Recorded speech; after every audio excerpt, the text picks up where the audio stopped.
The diagram below shows a 4 kilogram cart moving to the right and a 6 kilogram cart moving to the left on a horizontal frictionless surface.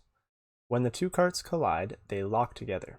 What is the magnitude of the total momentum of the two cart system after the collision? Okay, so there are two principles or concepts that we need to apply to solve this problem. So the first is the law of conservation of momentum, which tells us that the momentum of a closed system before an event, such as a collision, is equal to the momentum of that same closed system after the event or collision. And then we also need to know that momentum can be calculated by taking mass and multiplying by velocity. So before the collision of these two carts, we have two distinct bodies, each with their own momenta. And so we can calculate both momenta and sum them to determine the measure of the system momentum before the collision. So the momentum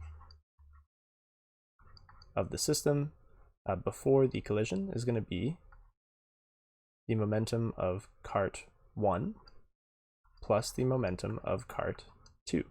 Now keep in mind that these are vector quantities, and since the carts have velocities that are in opposite directions, their momentums will also be in opposite directions. So that's important here. The momentum of cart 1, which we'll consider to be the cart on the left, is going to be its mass times its velocity. So its mass is 4 kilograms, its velocity is 3 meters per second. We'll consider to the right to be positive, so maybe I'll indicate that on the diagram as well. This is positive. So the first momentum will be positive, and then we're going to add the momentum of cart 2, which will be its mass, 6 kilograms, times its velocity, negative 3 meters per second. And if you perform this calculation, 4 times 3 will give us 12, 6 times negative 3 gives us negative 18, so we end up with negative 6 kilogram meters per second. So that is the system momentum before the collision. And now from the law of conservation of momentum, we know that that system momentum before the collision must be the same as the system momentum after the collision.